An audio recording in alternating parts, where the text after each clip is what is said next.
Bonjour à tous et bienvenue dans ce nouvel épisode de Vivez la Vendée. On est à Thierré, dans les jardins remarquables de William Christie, avec Nathalie. Bonjour Nathalie. Bonjour Anaïs. C'est donc l'une des jardinières ici de l'équipe. Tu peux nous la présenter, cette équipe? On est curieux. Alors l'équipe des jardiniers de William Christie, c'est 3 personnes au cœur du jardin remarquable, plus une personne qui s'occupe de ce qu'on appelle le quartier des artistes.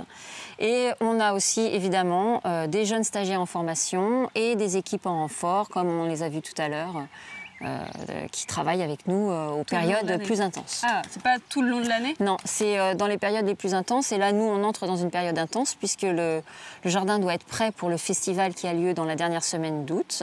Et donc, il nous faut 3 gros mois pour réussir à tout tailler.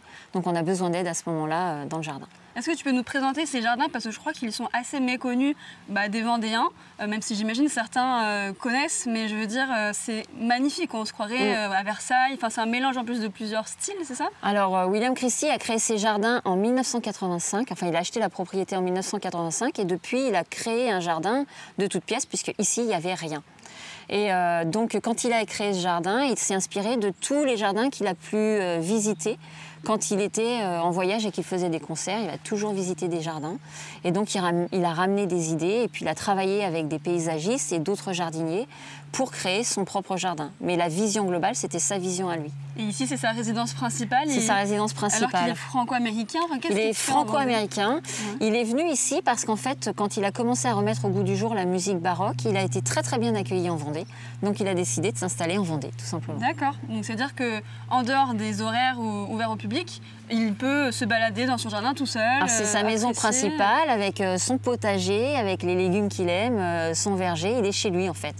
Donc ça redevient sa maison seulement lui ou son jardin seulement à lui quand le jardin est fermé au public après 17h30. Parce qu'il voyage beaucoup, il fait plus de 80 voyages, c'est ça? Oui, il fait au moins 80 concerts dans l'année. Ouais. Et cette année, c'était un peu spécial parce que c'était l'année de ses 80 ans, donc il y a eu des concerts spéciaux en plus. Et donc il essaye de revenir au jardin au moins une semaine par mois. D'accord, et ça demande quelle charge de travail pour la petite équipe de jardiniers que vous êtes alors? Ah bah c'est. On s'en rend pas compte. En fait, on se rend pas compte parce que tout le monde pense qu'un jardin c'est fermé l'hiver et qu'il s'y passe rien. Mais en fait, tous les jardiniers vous diront que l'hiver il y a énormément d'activités. Donc en fait, nous c'est tout le temps. Il y a tout le temps quelque chose à faire. La taille des végétaux, les plantations, le nettoyage. Enfin, on a tellement d'activités qu'on s'occupe des animaux, parce qu'il y a des animaux dans le jardin aussi. Donc il y a tellement de choses à faire qu'en fait, ça ne s'arrête pas. Et tout le monde se dit, tiens, je vais pouvoir me poser dans mon jardin, j'ai fini. Mais nous, c'est jamais fini. Donc, et qu'est-ce que tu pourrais dire au public sur peut-être les choses dont on n'a pas conscience sur ce lieu? Je sais pas, par exemple, le fait qu'il y a une rivière qui passe, les cygnes, toute la famille je sais pas, ce jardin, en fait, il a été créé et acheté en plusieurs morceaux. Donc, c'est une continuité de la maison. Mais effectivement, on voit que la rivière le traverse. Donc, on ne sait pas la moitié du jardin peut disparaître l'hiver quand il y a des inondations. On a plein d'animaux, on a des cygnes, on a des oies barrées, on a une oie qui est arrivée, on ne sait pas comment. Il y a 3 chats aussi, des pigeons qui ont investi le pigeonnier il y a de nombreuses années quand il a été racheté. Et en fait, on ne se rend pas compte que ce jardin existe parce qu'en fait, la volonté aussi de William Christie, c'était qu'il soit aussi un peu, qu'il fasse partie du paysage et qu'il ne soit pas comme quelque chose qui... comme une tour Eiffel au milieu de la campagne, en fait. Il reste très caché. Donc il n'y a pas beaucoup de plantes exotiques, c'est pas le but, ça? Ah non, il n'y a pas de plantes exotiques chez nous.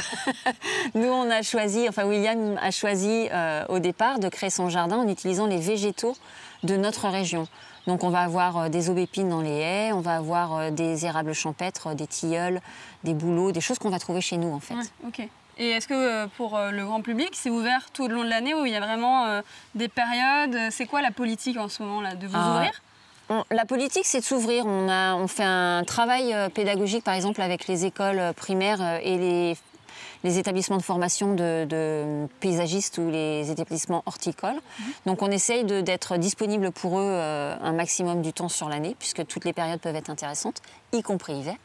Et on est ouvert au public en général de début mars cette année jusqu'à à la fin du mois de septembre. D'accord. Voilà. Et en août, En août, festival, festival, donc là on est fermé puisqu'il y a un gros temps d'installation de tout le matériel, la scène qui arrive par la rivière, enfin voilà, il y a beaucoup de travail d'installation, des tentes, des loges et on est fermé à ce moment-là et après on a le festival dans la dernière semaine du mois d'août où on reçoit les musiciens, il y a des concerts tous les soirs, il y a les promenades musicales l'après-midi, c'est vraiment un bon moyen de découvrir et le jardin et la musique baroque, parce que la musique baroque c'est pas non plus quelque chose que tout le monde écoute, mais ça peut être un bon moyen de découvrir de la musique baroque. Ce sont des petits concerts de 15 à 20 minutes, disséminés dans le jardin, et donc tout le monde peut passer de l'un à l'autre, et finalement, s'il y en a un qui ne nous plaît pas, il y en aura toujours un autre. Et puis on découvre le jardin en même temps, donc c'est vraiment intéressant.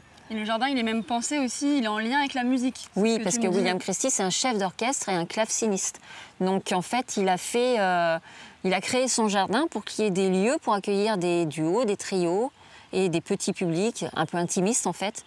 Et puis on a évidemment le miroir d'eau sur lequel la scène est posée pendant le festival, où là on a 300 à 400 personnes dans le public qui viennent tous les soirs du festival écouter les concerts. Est-ce que vous pouvez nous dire, vu que ça fait peu de temps que vous êtes ici, que vous travaillez en tant que jardinier, est-ce que vous connaissiez ce jardin avant de venir y travailler ? Je connaissais le jardin par rapport au festival musical qu'il y avait au mois d'août, et non par rapport au parc, donc au jardin. Je l'ai découvert depuis 2 ans sur un reportage et j'ai découvert une annonce récemment. Donc on recherchait un jardinier, j'ai postulé. C'est un voyage.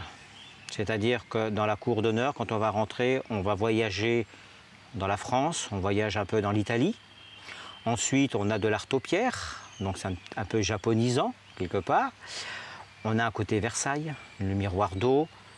On a des lignes très strictes dans le travail qui est fait, ce qui fait qu'on retrouve plusieurs choses et c'est très intéressant. Pour les amoureux de la nature, les amoureux des fleurs et des parcs, c'est un jardin à découvrir. Il y a le site internet des Arts Florissants William Christie. Donc dessus, vous avez accès à l'agenda où vous aurez toutes les informations sur les périodes et les horaires d'ouverture, les dates pour acheter vos billets pour le festival. Et puis on a aussi plein d'activités à côté, comme des ateliers de découverte du jardinage, si ça vous intéresse. Tout est écrit sur le site. Parfait, merci. Et merci à vous de nous avoir suivis. Je vous recommande vivement, j'ai été vraiment époustouflée.